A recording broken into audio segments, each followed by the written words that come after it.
Oh. Well, anyway, yun nga, partner. Di ba nagkaroon ng floating barrier? Oo. Hindi to naamoy ng Intel natin. Yung 125 million na Intel fund. Ay, hindi pala confidential pala yung partner. Oo, partner. Mukhang hindi pang dito yun. Hindi pang ano yun. Baka floating yun, partner. Hindi pang floating barrier. Hindi pang Pero tama. Paano hindi na ano kaagad yan, partner? Madali naman siya ilagay, partner, tingin ko. Oo. Kaya lang, baka nilagay ito yung time na hindi naman, okay. Baka yung routine kasi natin ng pagdalaw. Oo, parang kabisado na nila. Oo. Kumbaga, pinag-aralan nila kung anong araw, kung anong oras na pumupunta o nagpapatrolya yung ating Philippine Coast Guard dyan sa area na yan. Oo. Yung Philippine Navy. Pero syempre, di ba parang, as a Filipino partner, masakit yun. Ay, oo. Masakit yun, di ba? Kasi para bang, ano na ba? Parang ano ba, tuyaan na ba to? Para tayong nadidikdik. Tapos hindi natin alam kung anong ikikilos natin sa pandidikdik nila. Parang sumisigaw lang tayo. Sabi nga ng isang mambabatas, parang food blockade against the Philippines. Yeah, partner. Oo. Ito yung picture, Diba? Nasaan na ba? Ayan, tingnan nyo, Diba kawawa naman yung mga natin? Mga mangingisda, partner. Mangingisda natin, Grabe naman. Wala silang, imagine, partner, as compared naman sa kanila, developed country na sila. As compared sa kanila, ano ba tayo? Iyan na lang ang pinaghahanap buhay ng mga kababayan natin na malapit yan. Tapos, madideprive pa sila. Oo, alam mo, partner, kasi ganito yan Ang hirap, siguro pag inisip ko, ang nasa isip ngayon ni Pangulong Bongbong, ni PBBM, mahirap talagang kumilos. Pero dapat merong may political will na para sa bansa, partner. Alam mo, hanggat hindi tayo kikilos dito, partner, and yung fear na baka anong pwedeng mangyari, sa susunod gaganunin pa rin. Parang ganito yan, partner Parang yung babaeng nabubugbog ng asawa. Kapag inunahan ng sampal, partner, at hindi kumibo yung asawa, di okay sila ulit, di ba? Kasi hindi na ako makikipag-away kasi baka masampal ulit ako. Ganon. Patuloy at patuloy. Vicious cycle, partner. Parang battered wife. Di ba? Ganon at ganon pa rin. Kasi alam ng kabila na hindi ka aalma. Oo. Di ba? So, ito lang ang panawagan ko mga kayubi. Very, very serious po ito. Pakinggan nyo. Gusto ko manawagan kay Senator Robin Padilla. Yun. Partner. Yan. Yan. Di ba? Ganito lang yan sa loob ng 6 na taon, wala namang ganitong walang tulong mula sa US. Walang tulong. Di ba paano lang tayo nagpapatintero? Di ba? Ma'am? No. Yan ba boses niya? Ngayon, di ba? Sabi niya, baka maka-trigger yung paglipad ng gulo ng US aircraft. Baka sabihin niya, ito na yung naging dulot nito. Because of that US aircraft, nagkaroon ng barrier. Ano nang gagawin? Nakakapunta ka naman, Senator Padilla, baka naman pwedeng ikaw na magtanggal niyan. Oo. Diba? Para sa bayan. Tama. Diba? Manguna ka na. No. Pwede naman. Diba? Total, nakapunta naman siya dyan. Tama, partner. Sinasabi mo nga. Pero syempre, makipag-coordinate muna siya kay Secretary Chidoro, Gibok Chidoro. No. Diba? Pero yun ay kaya ba niyang gawin? Makipag-ugnayan? No. O tanggalin? Tanggalin. Hindi. Ito lang sa akin, kasi partner. Even si sabi pa niya, personal na opinion naman daw yun niya. Ni Justice Secretary. Na? Kailangan tanggalin. Dapat tanggalin. Pwede natin tanggalin. Ang tanong dyan, kahit si Sogjen nagsabi, okay, sinisiguro nila na hindi nila hahayaan na maapektuhan ang kabuhayan ng mga nangingisda dyan, yung ating mga kababayan, na dyan lang partner umaasa, di ba? Yung kanilang hanabuhay. Kasi dito sa ginawa nga ng China. Naglagay sila ng barrier, 300 meters barrier dyan sa Panatag Shoal. Ang sabi ng mga mangingisda, talagang mahihirapan sila na mangingisda, partner. Oo naman. Oo. At sigurado, gobyerno na naman. Okay? Of course, parte yun, di ba, ng responsibilidad ng gobyerno. Kung ganito ang kalagayan ng ating mga mangingisda. Pero hindi naman po pwede, partner, hayaan na lang yan na nandyan yan. Partner, baka Forever. sa susunod, mas lumawak pa yan. Kaya nga, partner. Diba? Oo. Yung area na yan, iyan po ay parte ng ating ng ating EEZ. Okay? Diba? Oo, parte po ng sovereign rights ng Pilipinas. Oh. Ngayon, ang tanong, pwede ba nating tanggalin? Kaya ba nating tanggalin? Kung pwede, pwede. May tapang ba tayong tanggalin? Yan, may tapang ba tayong tanggalin? Yan. Pero partner, kung hindi kasi talaga kikilos si Pangulo, mauulit ito. Baka hindi lang to. Pero dapat pag-aralan. Ano yung move? Di ba, partner? Tandaan mo, clock is ticking.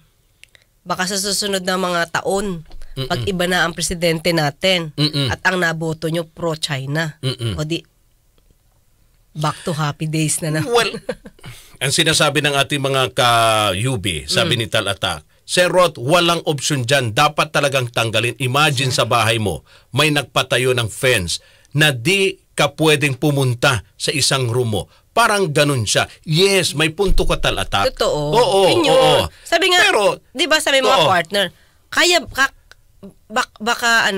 kaya ba natin tanggalin, di ba? Oo. Baka umalma. Oo. Baka yan kasing iniiwasan natin. Pero partner, Kasi, kinabit nila. Oo. Nang wala na, Exactly. nang hindi tayo iniisip. Exactly. Oo. Kasi alam nila, partner, kaya nga nila ikinabit. Kasi, kinukuha nga nila at alam nila, okay, may kakayahan sila para ipaglaban yun. Oo naman, partner. Okay, may kakayahan. Kasi kung wala silang partner, kung alam nila na ang Pilipinas ay kaya din na makipaglaban sa kanila, kung kapareho tayo sa ibang mga malalaking bansa, sa tingin mo, gagawin nila yan. Partner, yung ibang bansa, kahit maliit, umaalma. No. Umaalma. Vietnam, Japan, diba? Pagka medyo meron silang naramdaman, partner, yung militar nila, ready. Diba, walang fear. Ay, ayoko naman mag-gera, partner. Oo. Pero, dapat yung may konting pitik eh. Oo. Nandoon, yung kahit papano, partner, meron din tayong, alam mo, may ipagyayabang sa kanila. Oo. Ay, naku, kaya din namin kayo. Tayo may ganun ba? Yun na nga eh. Partner, tinan mo to. Tinan mo. No. Ito po, ano sila ba? Yan yung camera. Ito sa atin, no? Oo, yan. Malinaw na ano yan, partner. Oh, di ba? Oo. Oh. Oh. You see? Paano na yan? Paano na ang laban natin? Even yung mga, well, dating SOGGEN, tinanong din siya, partner, ano ang pupwedeng solusyon para matanggal yan? Well, ang sabi niya, file again another. Again? Oo, another. Tapos hayaan natin nando doon? Oo.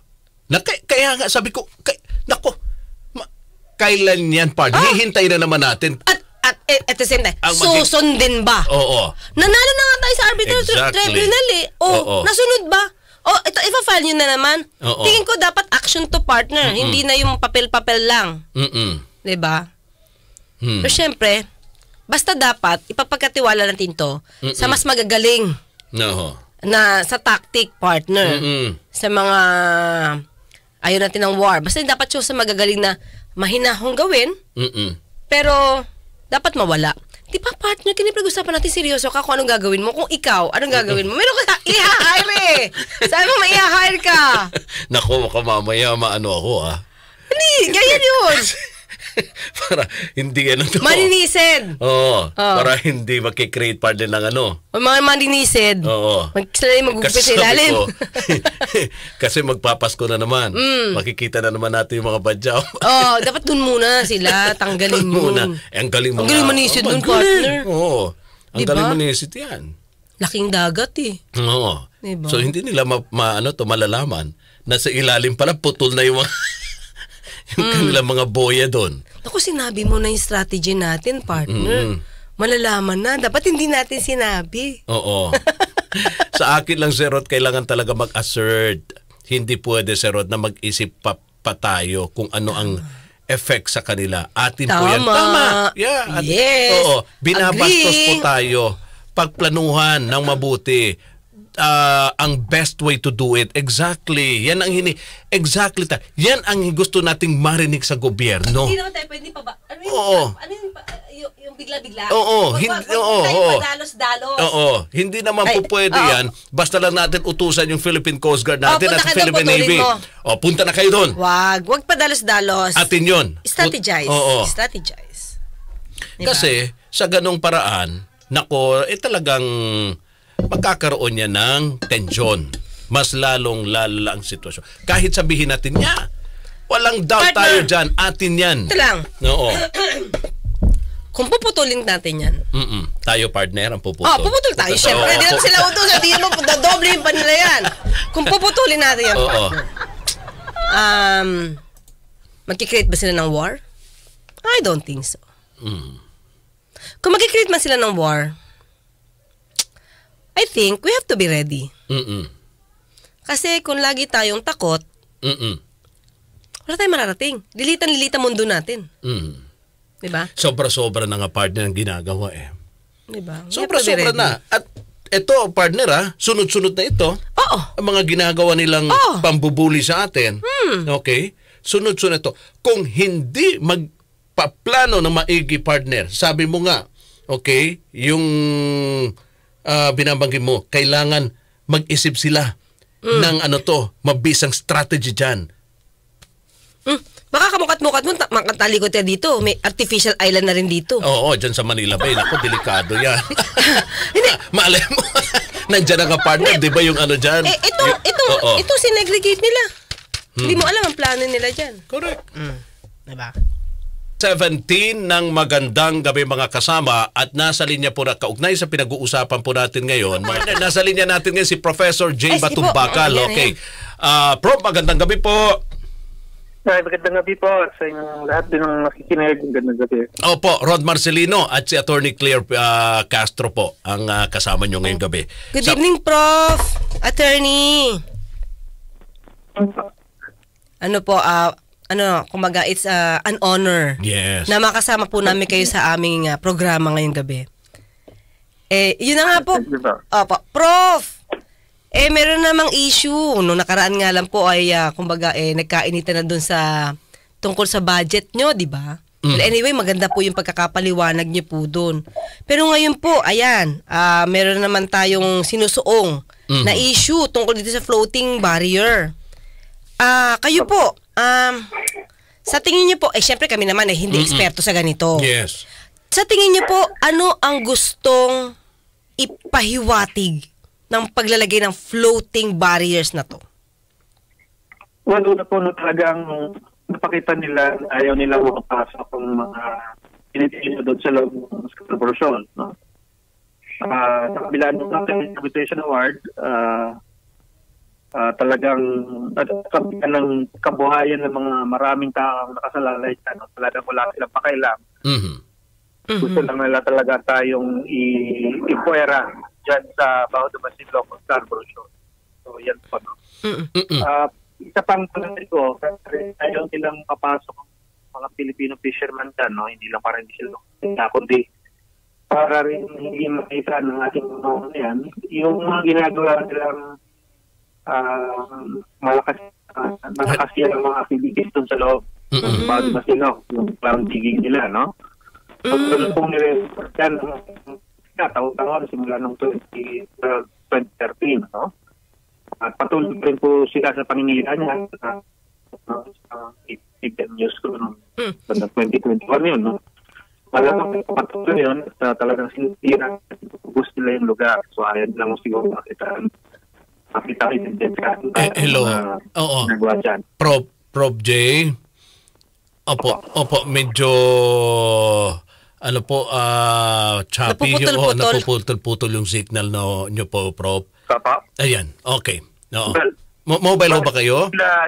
Dalawa po, no? Ayaw nilang pasok yung mga mangisda para makapangisda dun sa loob. Yun naman talaga yung fishing ground nila noon. Hindi sa labas ng show. Sa loob talaga tayo ng isda noon. Pangalawa, ayaw nilang matisiguro ng ating mga mangisda yung mga ginagawa nila sa loob na sinisira nila yung bahura.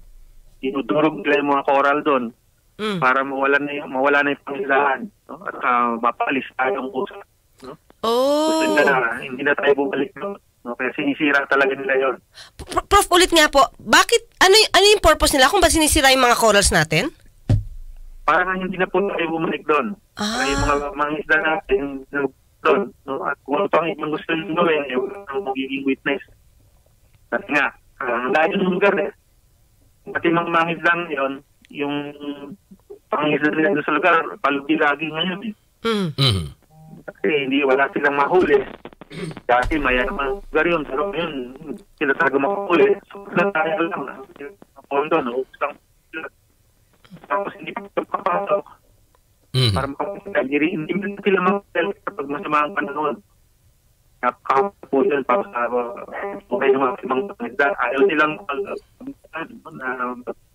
tago man lang sa mga panahon. Kaya ano yung hinahanap yan natin. Parang hindi na tayo bumalik doon. At hindi ganun, libre na siya gawin kung ano gusto nilang gawin dyan. Oo. So, yan ang yan ang nakikita nyo pong pinaka nila dyan, dahilan kung bakit naglagay sila ng barrier para angkinan na nila yung area nila para sila na lang ang pwede mangisda. Opo. Kung mangisda nga sila, pero hindi, pinapatay nga. Diba, pinapatay nila yung corals kasi para daw hindi na tayo bumalik. Kumbaga, yung place na yan, magiging parang baliwala na sa Pilipinas. Di ba po? Ganon ang dating, Prof? Opo.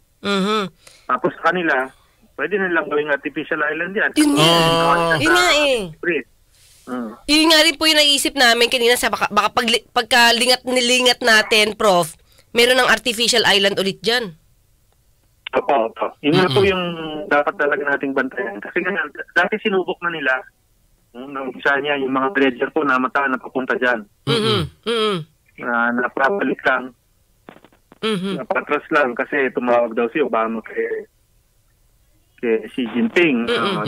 Iba na yan. Tapos, yung nagkataon, may balikatan na exercise nun, iniwan po ng mga Amerikano yung mga aeroplano dito dyan sa Clark, no? Nagtagal sila ng ilang pang buwan para bantayan nga yung mga nangyayari dyan sa Scarborough. So ngayon pong wala parang pwede na silang kumilos-kilos ulit? Oo. Opo, siguro po, kumikilos na sila ulit. No? Kasi patuloy talaga yan. Malinaw yung intention nila. Talaga gusto nilang paalisin tayo sa Australia. Oo. So, talaga gusto nila angkinin ang lahat ng karagatan dyan. So, isa lang po yan dun sa mga hakbang na ginawa nila para achieve yung purpose na yun. Paano natin, Prof, mapipigilan yan? Well, nga po, no, mabuti nga na ngayon, pinapakita natin sa buong mundo kung ano mga ginagawa ng China. No? Kaya siya nagsasucceed. Kasi nga, nung previous administration, nakikipagtulungan pa na pagtakpan yung mga ginagawa nila dyan. No? Hindi tayo umimik nung nag-install sila ng mga missile dun sa mga artificial islands nila. Tapos yung sa Scarborough, yung sa Bautista Masilok, mahimik na tayo kung nangingisda na lang sa labas ng bahura yung mga tao natin. Kaya na sila na pinipigilan ng isda sa labas. Pero wala silang pakialam na ang totoong fishing ground natin ay nasa loob. Ang patuloy yung parinira ng kabila dun sa loob. Kaya yan, maabot tayo sa ganitong punto na yun nga, nagkakalugihan na ang ating mga mangisda. Hindi natin sila naproteksyonan dahil doon sa pagkipagtulungan sa China na pagtakpan yung mga ginagawa nila. So dapat wala na yun. No? Prof, kaya dapat bumalik sa ganun. Prof, kung kayo po ang tatanungin, kung ano maa-advise nyo, tatanggalin ba to? Physically, anong pwedeng gawin ng Pangulo? Opo. Mm-mm. Dapat tanggalin yun kasi nga, kahit sabihin sa China sa kanila yan, no? In the first place, danger to navigation yun. Mhm. No? Pag may bangka, kunwari, na napalupot yung lubid na yun dun sa propeller niya, no? Baka masira. Mas malaking danger yun kasi ang bangka, pag walang power yan, hindi siya makagalaw, no? Talagang rin lang yan at baka mapalubog yan ng dagat. Pero pag wala kang control. Oo, pero pag tinanggal natin yan, sa tingin niyo po, yung China hindi magre-react dyan? Well, maglalagay siguro uli sila ng bagong barrier. Later. No? Pero hindi ko naman nakikita na, kunwari, babarilin nila yung ating mga tao dahil tatanggalin nila yung barrier na yan. Kasi mas magulo po yun. Oo, gugulo. Sila ano nila yun. I mean, pag ganun, malinaw na kasalanan nila yun. No? Nagamitan nila yung lahat ang pagtanggal nitong barrier na to na hindi naman dapat nandun. Oo. So, wala kayong nakikita na posibleng sumiklab sa ganong klaseng to? Siyempre, meron po dahil hindi natin alam kung paano mag-isip yung kabila. No? Medyo na-estimate lang natin, no? Pero meron laging risk na kumbaga yung kabila mas magiging mas agresibo. No? Maaari yun. Siyempre. Pero kailangan tibayin natin ng loob nga. I mean, yun nga ang inaasahan nila eh. Ang inaasahan nila, takot tayo sa kanila. Yes, totoo po. Kaya ginagawa nila yung mga ganyan. No? Pero Prof, paano po ang dapat na unang step?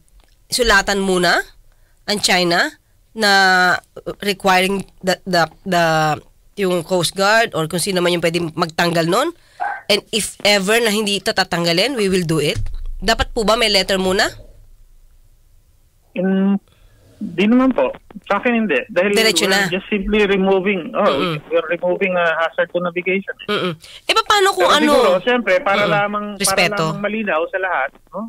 Konting respeto, kahit hindi tayo binibigyan ng respeto ng kabila. Dapat nga may malinaw na na desisyon at polisiya. Dapat ipakita ng gobyerno na kumbaga talagang paninindigan niya yung posisyon natin.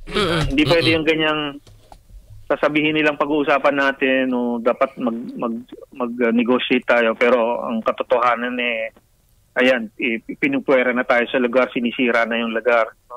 Ano pa nga bang pag-negotiate natin pag ganyan, no? In bad faith po yan eh. Yes. No? Apo. Hindi po yan usapang matino eh.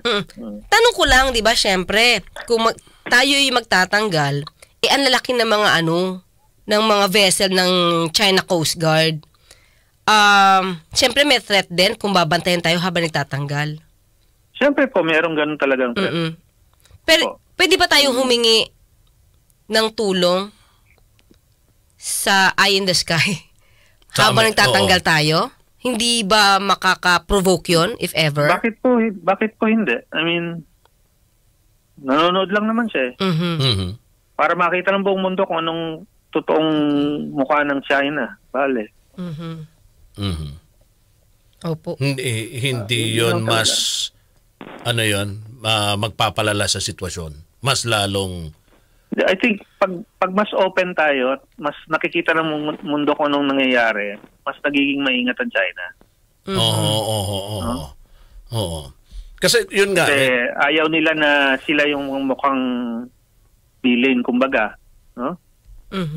Maghanap lagi yan ng paraan, ng excuse para sabihin na hindi, justified yung aming ginawa. Pero kung nakikita ng buong mundo kung anong nangyayari, as it happens, no, then hindi nila magagawa yun. Oo. Okay, Prof. Ang sinisisi pa nga nila, Prof, yung natin yung BRP Sierra Madre. Na kaya nagkamatay ng mga corals doon eh. Sila walang fault. Opo. Ano pa? Nung namatay mga corals, ang sinisisi nila yung kalawangin nating BRP Sierra Madre. Ay, kalokohan po yun. Dahil malinaw po sa record na ang nangyari, talagang nangahas sila na nawasakin yung mga bahura malapit sa Sierra Madre. Na-report po yan eh. Pre-notice po natin yan. Talagang nilapitan nila. Sabi nga, ano ba yan? Parang talagang nangungutya to, kumbaga, no? Como alam nila na hindi makagalaw yung Sierra Madre, at yung mga tropa natin doon medyo isolated, no? Talagang, yun nga, sinira nila yung bahura sa paligid ng Sierra Madre din. Tapos magtuturo pa sila na tayo yung may kasalanan. Tapos sila pa magtuturo. Di ba? Kasi nga, namihasa Oo. At ang nangyayari ngayon, Prof, mukhang sunod-sunod na yung ginagawang pambabastos, pambubuli sa atin, kaugnay nga dyan sa issue ng teritoryo sa Westfield.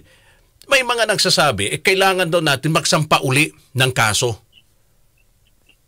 laban rito sa China. Floating barrier. Oo. Floating barrier at itong paglabag sa karapatan ng mga mangingisda na upang pupwede sila mangisda dyan sa lugar na yan because yung area na yan open, di po ba, Prof? Para sa lahat ng mga mangingisda na may maliit na bangka.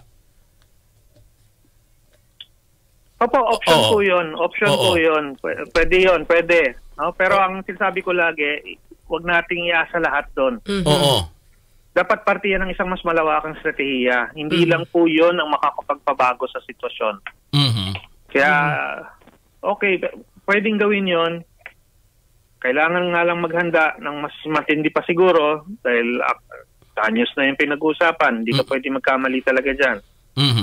No? Pero nga, isa lang yon sa option. Mas gusto pa rin ni Prof na talagang tanggalin. Kasi yung pinakamabilis at sa karapatan naman natin yun, di ba, Prof? Atin naman yun. Opo, tanggalin na lang po. Sa uutusan ni Pangulong BBM, puntahan nyo, tanggalin nyo. Prof, sino ang dapat na gumawa nun?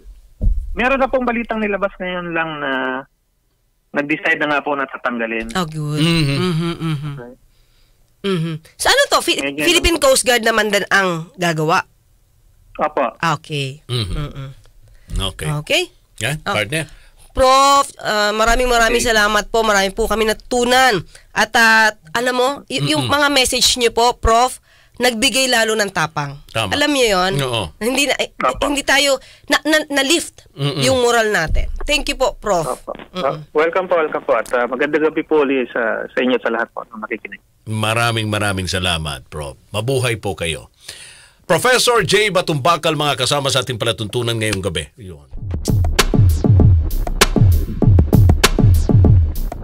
Pero partner, ikaw congratulate ka naman si PBBM. Ay, oo, ako talagang etong kanyang partner. Hindi lang dito, partner. Saan pa? Pinatanggal niya ang floating barrier. Ay, oo. Good. Very good. Diba? Talaga, oo. Gabi lang natin pinag-uusapan. Ano sabi natin? Ikaw nga, mag-hire ka pa ng badyaw para tanggalin, di ba? Sino ba yung partner sumisi doon sa ilalim? Coast Guard. Actually, hindi ko alam kung sino. Pero from the Philippine Coast Guard. Kasi ang tinanggal lang naman nila, yung angkla sa ilalim. Tinanggal nila yon. Yes. Alam mo, partner, we have to do that na. Dapat meron na tayo ipakitang kahit pa paano ngipin. Kahit mga baby teeth lang meron tayo, partner. At least may ngipin. Kesa bungal. Na wala kang pinakitang ngipin. Ngisi-ngisi lang. We have to sometimes, partner. Hindi naman tayo, we're not provoking anything. No. We are not parang initiating any plan of war, partner. But we have to do that. We have to claim what is ours, partner. Diba? Kung sinasabi nila na kiniklaim nila yung kanila, sabi nila, diba? It's parang right din nila na i-claim yun. But paano yung rights natin? Correct. O di-claim din natin. Sabay tayo mag-claim. Total kami, may decision kami. Diba? May decision kami from the tribunal. Diba? Oo. Kayo, wala. Yung mga ibang bansa, naniniwala rin sa atin, partner. So, dapat na kilos-kilos. Ayan. Kaya doon, saludo. Yes, thank you very much, PBBM. And Philippine Coast Guard, thank you. Coast Guard. Ayan. At saka, siyempre, tayo. Ako po sa Tony Claire Castro, nagpapaalala, magtulugan ang inyong karapatan. The Secret of Health is up next. Usapang kalusugan naman kasamang Santon Plus, mga kasama dito pa rin sa DCXL. Raджomon Rod Marcelino, bukas alas 7:30 hanggang alas 9. Sama-sama ho tayo uli sa ating nag-iisang abogada ng bayan. Dito pa rin sa ating palatuntunan, ang Usapang Batas.